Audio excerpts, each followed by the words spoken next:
చెట్లు ఆక్సిజన్ ఇస్తాయి. మొక్కలు పెంచితే పర్యావరణానికి ఆరోగ్యానికి మంచిదనుకుంటా. కానీ హాని చేసే చెట్లు ఉంటాయి. అలాంటి కోవకు చెందిందే కోనోకార్పస్ మొక్క. ఎంతో గుబురుగా ఎదిగే కోనోకార్పస్ చెట్లు హైదరాబాద్లో వేలాదిగా ఉన్నాయి. తెలంగాణ జిల్లాల్లోనూ ప్రత్యేకించి వీటిని పెంచారు. కానీ మానవాళికి చేటు చేస్తున్న కోనోకార్పస్ మొక్కలను గతంలో ఎందుకు నాటారు, ఇప్పుడెందుకు కొట్టేయాలని చెబుతున్నారు? ఇదే ఇప్పుడు తెలుగు రాష్ట్రాల్లో హాట్ టాపిక్గా మారింది.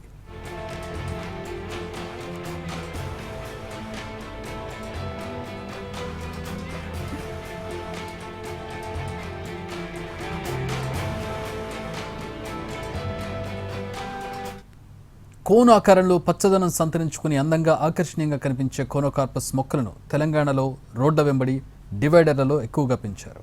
గ్రేటర్ హైదరాబాద్లో పచ్చదనాన్ని పెంచేందుకు గుబురుగా పెరిగే ఈ చెట్లను HMDA పరిధిలో విరివిగా నాటారు. కానీ ఈ చెట్టు నిండా విషమే దాగుందని చెబుతున్నారు వృక్షశాస్త్ర నిపుణులు. కోనోకార్పస్ కాలుష్యానికి, అనారోగ్య సమస్యలకు కారణమవుతోందని ఆందోళన వ్యక్తం చేస్తున్నారు.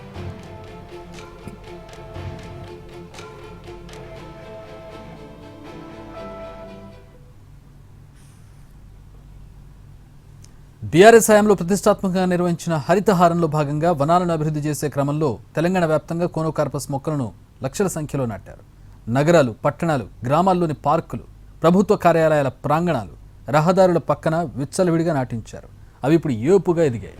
కానీ వీటి దుష్ప్రభావాల నేపథ్యంలో హరితవనం నర్సరీలో కోనోకార్పస్ను పెంచొద్దని ఇటీవల తెలంగాణ ప్రభుత్వం లిఖితపూర్వక ఆదేశాలు జారీ చేసింది.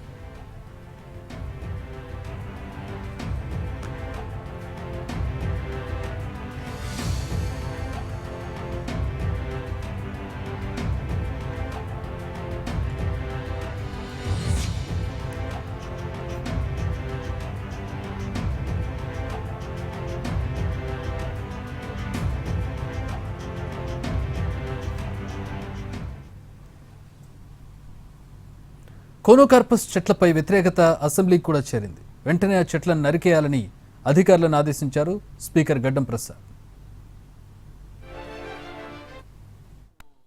సంవత్సరాల నుంచి 200 చిల్లర మొక్కలు కోట్ల మొక్కలు నాటినామని చెప్పిండ్రు. నా దృష్టికి వచ్చింది ఏంటంటే కోనోకార్పస్ అని చెప్పేసి ఒక చెట్టు ఉంది. అది దానికి నీళ్ళు అవసరం లేదు, ఏడ పెడితే ఆడ పెరుగుతుంది. అది ఆక్సిజన్ తీసుకుంటుంది, కార్బన్ డైఆక్సైడ్ వదులుతుంది. పిట్ట కూడా దాని మీద కూసోదు. అట్లాంటి చెట్లు మీరు తెలంగాణ రాష్ట్రం మొత్తం పెట్టింది. వన్ మినిట్ నేను ప్రభుత్వానికి కూడా సూచన ఏం చేస్తున్నంటే, ఈ కోనోకార్పస్ చెట్లు ఎక్కడైతున్నాయో వాటిని అన్నిటినీ తీసేయవలసిందిగా ప్రభుత్వానికి నేను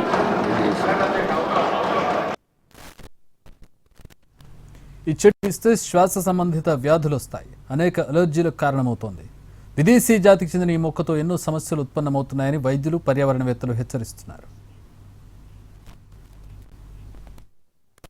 ప్రభావం చూపిస్తోంది అని మన ఆరోగ్యం మీద. అంటే దాంట్లోంచి ఈ పుప్పొడి రేణువులు బయటకు వస్తాయి.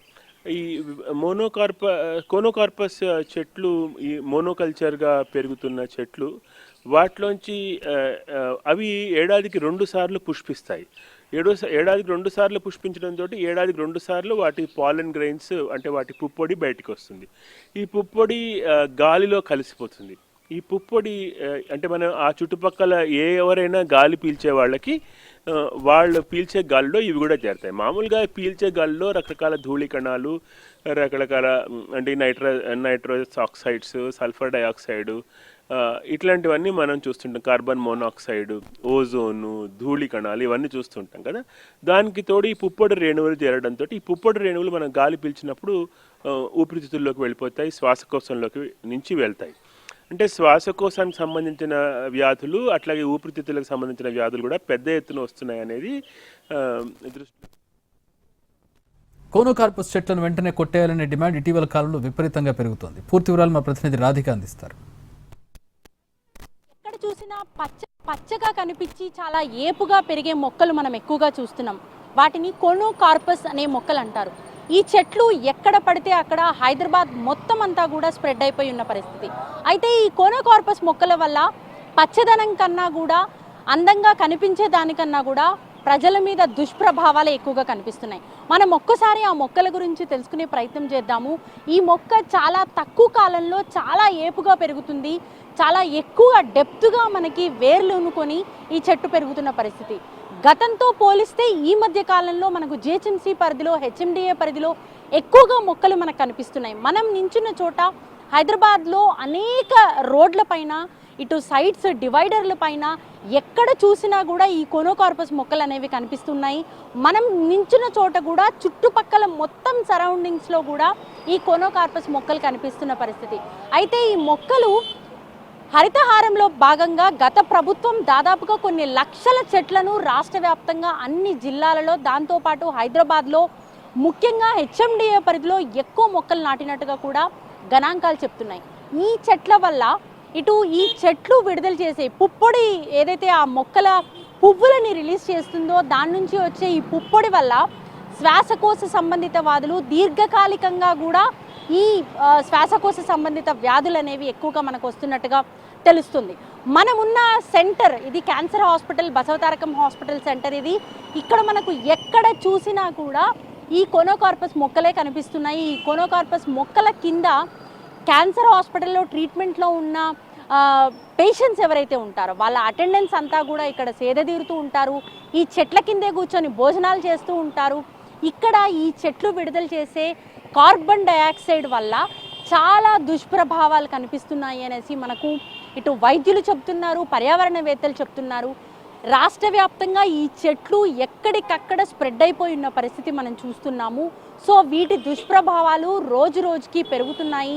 ఇటు ఎక్కువగా మనకి శ్వాస సంబంధిత బ్రాంకైటిస్, లంగ్స్కి సంబంధించిన బ్రాంకైటిస్ ఏవైతే వ్యాధులు వస్తాయో వాటికి ఇవి మేజర్ రోల్ ప్లే చేస్తున్నట్టుగా కూడా తెలుస్తుంది. మనం విజువల్లో చూస్తున్న మొక్కలకి ఏవైతే ఈ కాయలు కనిపిస్తున్నాయో ఆ కాయల నుంచి ఫ్లవర్స్ వస్తాయి. ఆ ఫ్లవర్స్ నుంచి వచ్చే పుప్పొడి ఇక్కడ రాలి ఈ ప్రెమిసిస్లో, చెట్టు ప్రెమిసిస్లో ఎక్కడ పడిందో అక్కడ నుంచి వచ్చే ఆ వాసనల్లో, ఆ పుప్పొడి నుంచి వచ్చే కణాల నుంచి గాలిలో కలిసిపోతుంది. వాటి వల్ల శ్వాసకోశ సంబంధిత వ్యాధులు, ముఖ్యంగా ఇటు లంగ్స్కి సంబంధించిన బ్రాంకైటిస్ మనకు ఎక్కువగా చూస్తున్నాము అనేసి వైద్యులు చెప్తున్నారు. సో ఓవరాల్గా రాష్ట్ర వ్యాప్తంగా కొన్ని లక్షల మొక్కలని నాటడం వల్ల దీనివల్ల నష్టాలే ఎక్కువగా జరుగుతున్నాయనే ఉద్దేశంతో ఈ మొక్కలని కొట్టేయాలి అని కూడా ప్రభుత్వం భావిస్తుంది.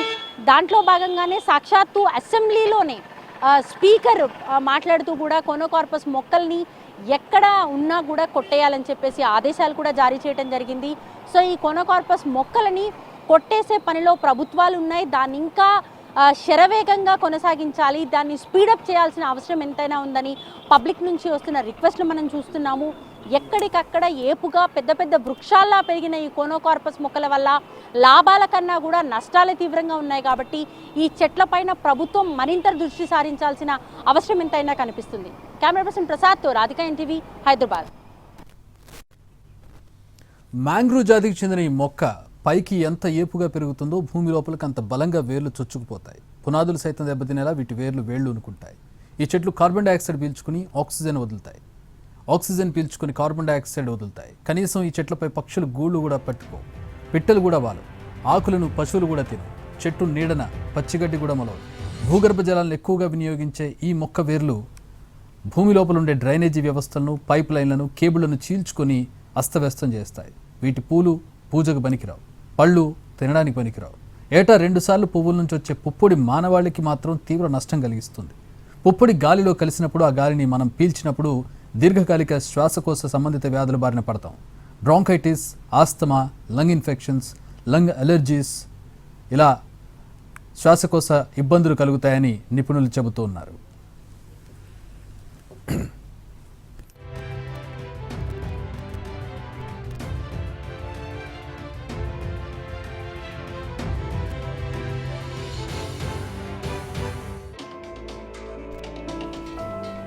మడ అడవుల్లో ఎక్కువగా పెరిగే ఈ చెట్లు భారతదేశంలో కూడా కనపడుతూ ఉంటాయి. మనకి కోరంగి, కాకినాడ కోరంగి అభయారణ్యంలో మ్యాంగ్రూవ్ ఫారెస్ట్ అంటే మడ అడవుల్లో ఈ చెట్లు మనకు కనబడుతూ ఉంటాయి. సాధారణంగా నది, సముద్రం కలిసేటటువంటి ప్రాంతంలో ఈ చెట్లు ఎక్కువగా పెరుగుతూ ఉంటాయి.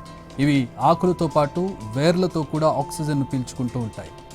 నీటి ఆటుపోట్లతో ఈ చెట్లు ఇబ్బంది పడకుండా భూమి కోతకు గురవ్వకుండా ఉండడానికి ఈ చెట్లు ఎంతో ఉపయోగపడుతూ ఉంటాయి. అవి వాటి స్థానంలో ఉన్నప్పుడు మాత్రమే ప్రకృతికి ఉపయోగపడతాయి. కానీ పచ్చదనం పేరుతో వాటిని తీసుకొచ్చి సిటీల్లో నాటినప్పుడు ఇలాంటి ఉపద్రవాలు ఉత్పన్నమవుతాయి.